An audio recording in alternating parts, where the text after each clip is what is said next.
Apa tidak dilakukan Bapak Ibu? Habakuk mengolah banyak makanan dari janji-janji Allah. Ketika ia membutuhkan roti, Habakuk bilang, aku teringat akan janji-janji Allah. Dan bisakah seketika dia kenyang Bapak Ibu? Habakuk mengalami mukjizat yang luar biasa. Hanya dengan mengingat janji-janji Allah, dia kuat dalam kelaparannya Bapak Ibu. Sebenarnya bagaimana kita bergantung kepada Allah.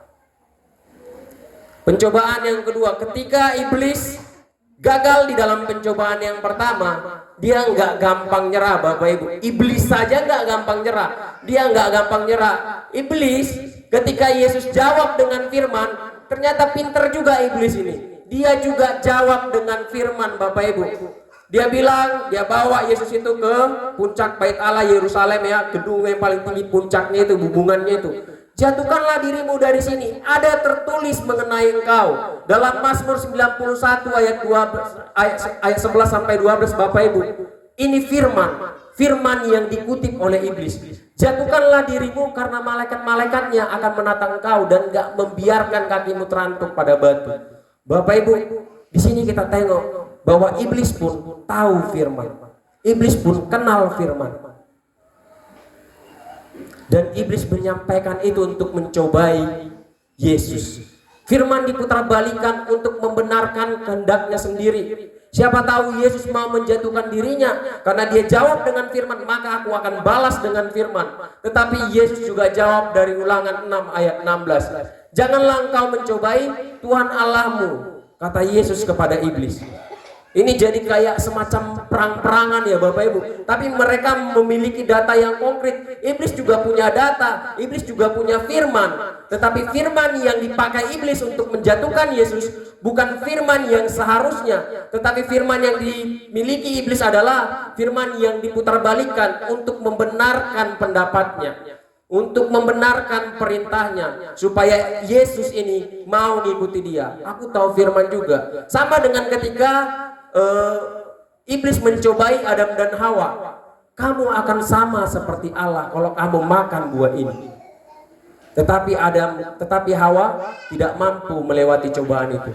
Nah, Yesus mampu Bapak Ibu. Yesus setia pada panggilannya sebagai orang yang benar-benar 100% manusia dalam kedagingannya Bapak Ibu.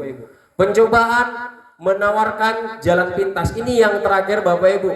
Pencobaan yang ketiga, dalam tradisi orang Yahudi, dalam pemahamannya orang Yahudi, anak-anak Yahudi itu sejak seseorang dilahirkan, ia telah memiliki dorongan tidak baik. Sejak seseorang dilahirkan, dia sudah simpan natur dosa.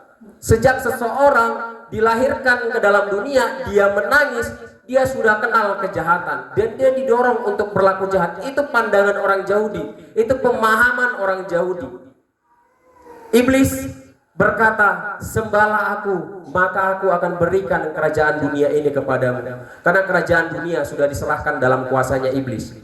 Iblis meminta Yesus untuk menyembahnya, dan iblis akan memberikan kerajaan itu. Tetapi apa kata Yesus Bapak Ibu? Ulangan 6 ayat 13, engkau harus menyembah Tuhan Allahmu dan hanya kepada dia sajalah engkau berbakti. Kemuliaan sejati hanya diperoleh dalam ketaatan penuh kepada Bapa. Yesus taat sepenuhnya. Dia enggak neko-neko, dia enggak jawab lari daripada firman. Semuanya berdasarkan firman Bapak Ibu. Dan dia teguh di dalam itu. Yesus Kristus sepenuhnya manusia. Kita percaya dia adalah 100% Allah, dia adalah 100% manusia. Dan di dalam 100% manusianya itu Bapak Ibu, dia dicobain juga. Kita juga manusia mengalami pencobaan-pencobaan. Tetapi saat pencobaan datang, disitulah iman kita diuji. Yesus diuji, ia tidak jatuh ke dalam dosa. Dia selalu menyatakan bahwa firman Allah yang tertulis, ada yang tertulis, ada tertulis, ada tertulis. Itu menekankan bahwa dia adalah firman itu sendiri, dan dia adalah firman yang mampu melewati segala cobaan-cobaan. Gak ada kuasa yang lebih besar daripada kuasa firman. Maka ketika kita mau menghadapi segala sesuatu dalam dunia ini, kalaulah sepenuhnya kita bergantung kepada Tuhan dengan firman, harusnya setiap persoalan dalam hidup kita mampu kita lewati. Harusnya seperti itu Bapak Ibu. Kadang-kadang kita bimbang. Kadang-kadang begitu banyak masalah datang sana sini, datang sana sini, datang sana sini. Akhirnya iman kita nggak benar-benar percaya, nggak benar-benar 100% kita bergantung kepada Allah. Bapak Ibu, setelah semuanya terjadi, Yesus menang melawan pencobaan, maka datanglah malaikat-malaikat melayani Tuhan Yesus. Kita sebagai pengikut